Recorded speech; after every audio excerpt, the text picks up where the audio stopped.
Emotions are powerful, and there are times in life when heartbreak doesn't just touch you, it swallows you whole and it puts you in a place where the world feels darker, where the world feels like it's moving in slow motion, and you want nothing more than to just get off.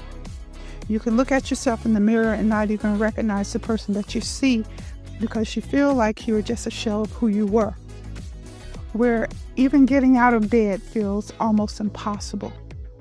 And this is when you think you can't make it. Hello, everybody. This is Coach G, your host and certified life and wellness coach with a background in psychology. And I've spent years helping people navigate the real, everyday challenges of life. And no matter where your starting point began, my goal is to help you finish strong. My work is rooted in evidence-based tools, honest conversations, and the belief that transformation doesn't have to be complicated. It just has to be intentional. And today, whether it's the end of a love relationship by divorce or a romantic relationship by choice, the stories are mostly the same. What I want to share with you today is personal to me. And there was a time that I would have questioned more than once whether I should share parts of my life with friends, let alone strangers, because there was a time when sharing private parts of your life was frowned at. There was this heavy stigma attached to speaking your truth to the world. But I realized later on in life that that stigma for so many wasn't really about privacy at all. What it was really about was the fear of being vulnerable, of feeling ashamed that what you were going through was somehow wrong and you shouldn't expose it. But as I have had countless opportunities to talk with individuals searching for answers, I've come to understand the power of my story, a story I have among many, a story that carries both humanity and that carries mortality, and the deliverance it holds for those who may, in the same storm, have those same feelings, fighting those same silent battles, trying to survive in private. I didn't realize that the very stories I was ashamed of would be the stories someone else needed to hear. And I didn't know that my pain had so much purpose. So, what is my story? I fell in love. Yeah, I had been married before, but I was too young to, when I think about it retrospectively, of course, I was too young to understand what love really was. But after divorce and a move to a whole different city, it happened.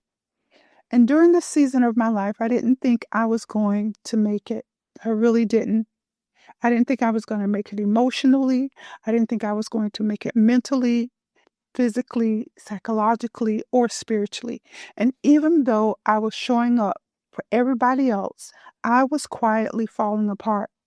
I was smiling in public and breaking down in private. I was surviving on this hope and this prayer as I fought suicidal ideations that were trying to consume me. I was pretending I was strong because I didn't want to be perceived as weak.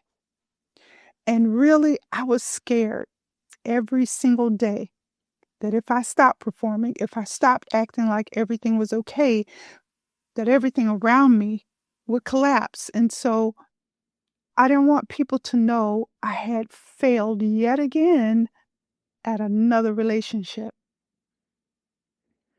But I had I had to call it what it was. And I had to do what they call a come to Jesus moment, a solid truth that sometimes the thing we think is holding us together is actually the thing that's keeping us from healing. And I didn't know that yet. I didn't know that the part of me that I was holding on to, that part of me was already gone. I didn't know that the life that I was trying to protect had already expired. And it took therapy to open my eyes to that fact. And a lot of people, especially in the church, always felt like uh, going to therapy wasn't this thing that you did, especially if you were a Christian or if you followed the teachings of Christ. But all I knew was that I was tired. I was tired in my spirit. I was tired in a way that sleep couldn't fix.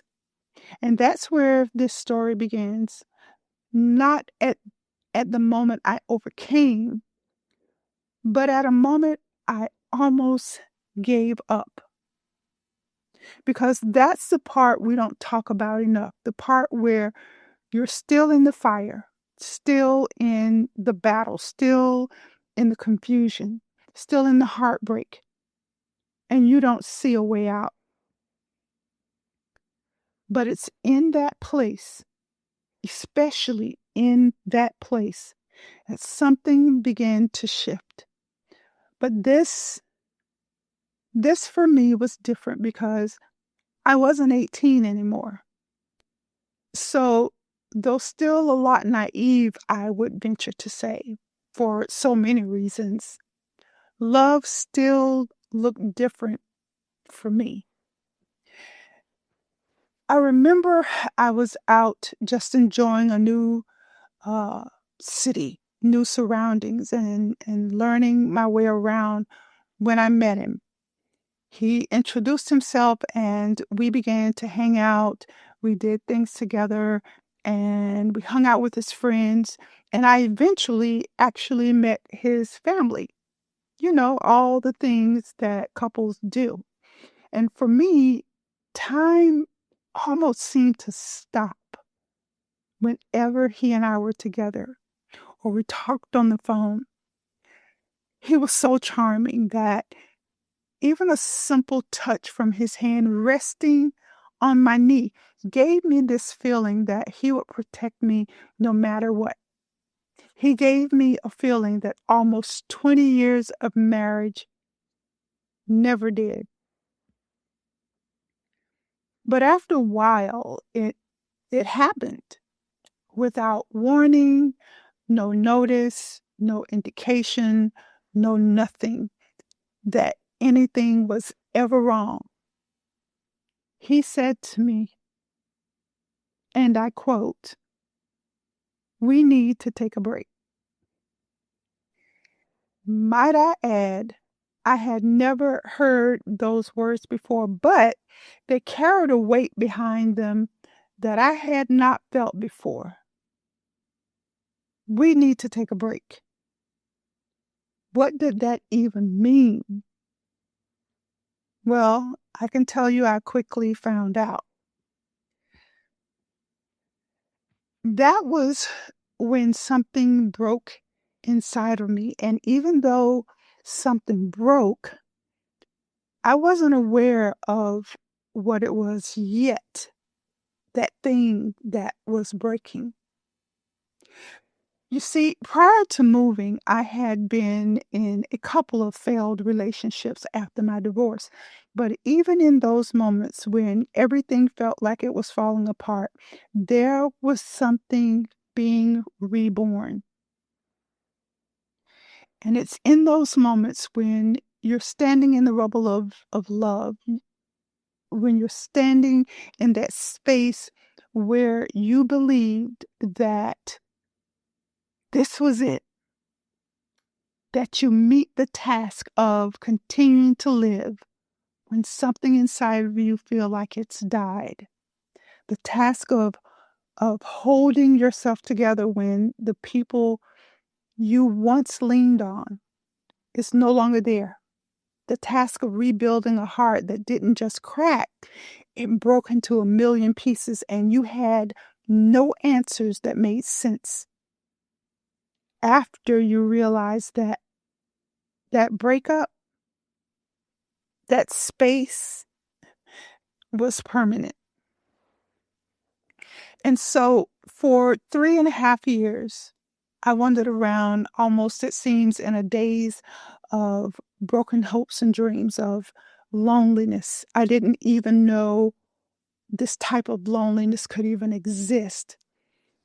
So I began to take pills to sleep, and I began to drink alcohol to numb the pain. I had did all the things that I thought a relationship was supposed to be about. I had loved unconditionally, yet nothing that was done apparently was good enough.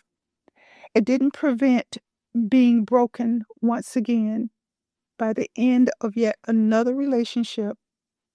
And now I was in this space where I was questioning my own self-worth. Was I not good enough? Was I not pretty enough? Was I not smart enough? What was it about me that made me unlovable? And I know that there are a lot of women out there that has asked this same identical question. And you have looked at yourself in the mirror and you have asked yourself all types of questions because you just did not understand the why. Heartbreak has a way of stripping you down to your core, and it exposes those parts of you that you once protected, but you gave away, hoping that the person you gave them to would keep them safe. And when they didn't, when they mishandle you, when they abandon you, or simply couldn't love you in the way you know you deserve to be loved, the pain doesn't just sit in a corner. It settles into your spirit, into your psyche, and it changes the way you see yourself. It changes the way you move. It changes the way you see love. People underestimate the grief that takes over you when you love someone hard, and they either can't give you the love you deserve, or they choose someone else that they decided they love more than you. And then treat that pain associated with that grief of the loss like it's something you should just get over. You should just shake it off. It feels cold and it feels callous to even ask someone to do that. But the truth is, losing someone you loved or someone you hoped would love you back can feel like losing a part of yourself. And you're not just mourning the loss of the relationship, you're mourning the hopes and you're mourning the dreams of the life you believe you had with that person, the hopes of being with someone you saw as your soulmate. You're mourning the future, and you're mourning what you had imagined and the safety you thought you had. That kind of grief doesn't follow any rhyme or reason, and it doesn't move in a straight line that takes you to any immediate place of understanding.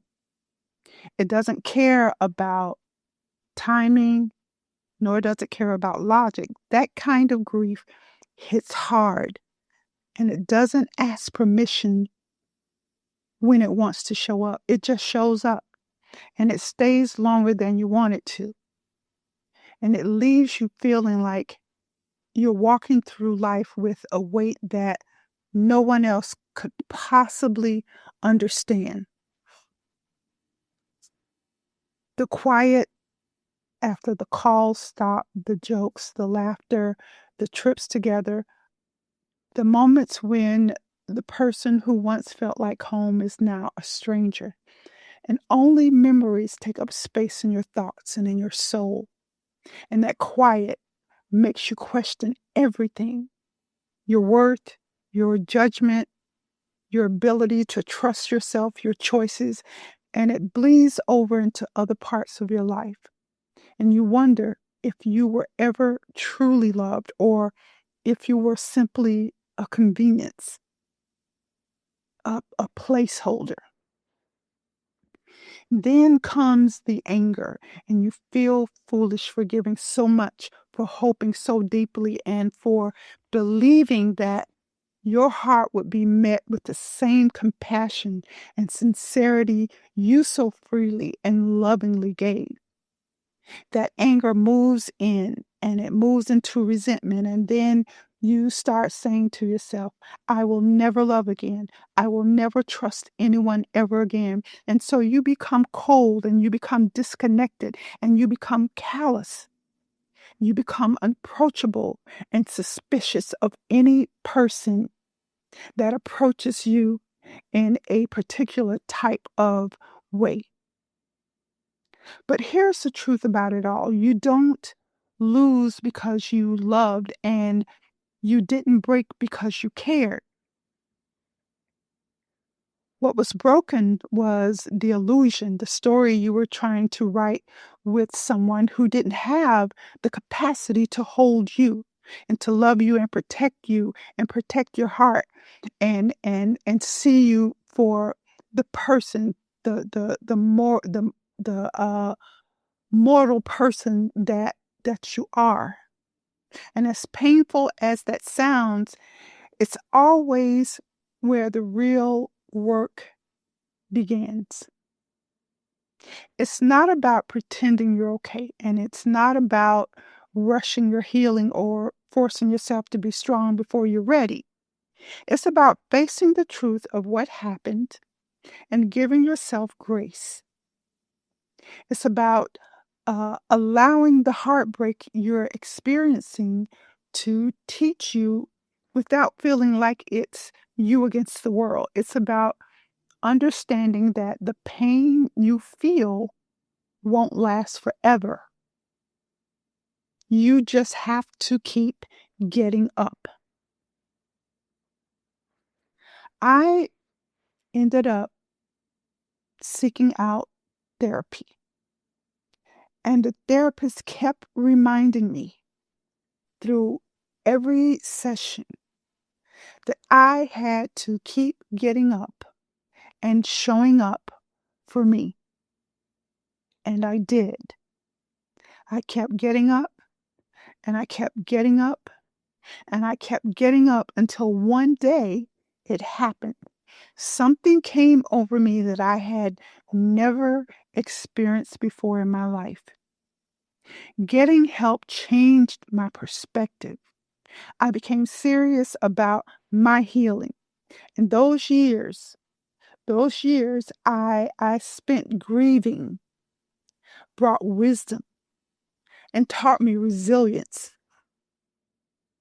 And you see, if you never experience pain, if you never experience disappointments, if you never experienced failure, you will never grow.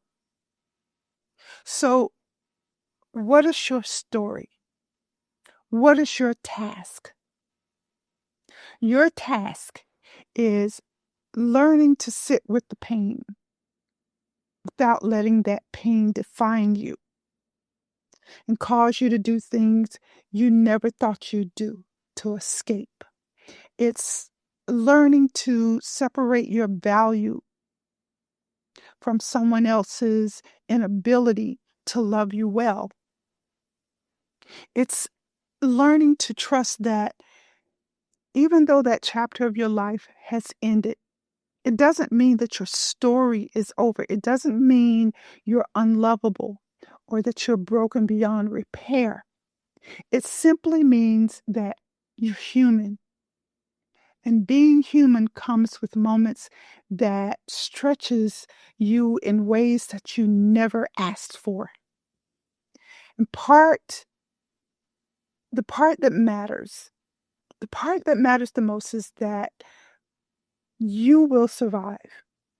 Not because time magically fixes everything, but because you will grow into the truth that losing someone who couldn't or wouldn't love you back was not a loss.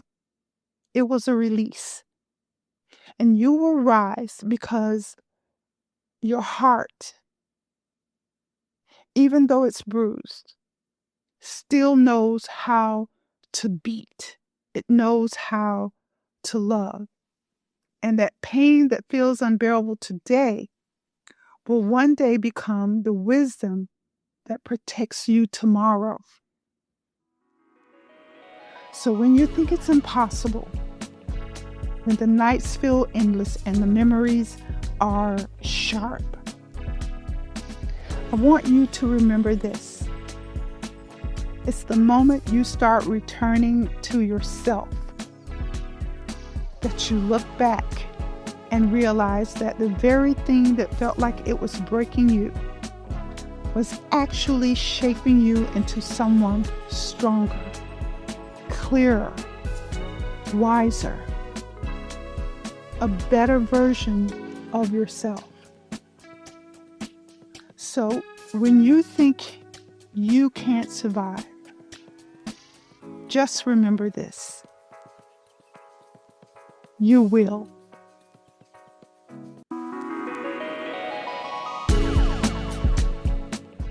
Hey everybody, this is your girl Coach G, and I want to thank you so much for joining me on this beautiful Wednesday morning. And if you've enjoyed this episode of That's It, That's All, please hit that like button and don't forget to subscribe to the channel. Also, please leave a comment below. I really do read them because your voice is important to me. And don't forget, we'll be here every Wednesday morning at 6 a.m. for a midweek reset. So set your reminders and join me at the start of your day or on your way to work. And until next time, that's it. That's all.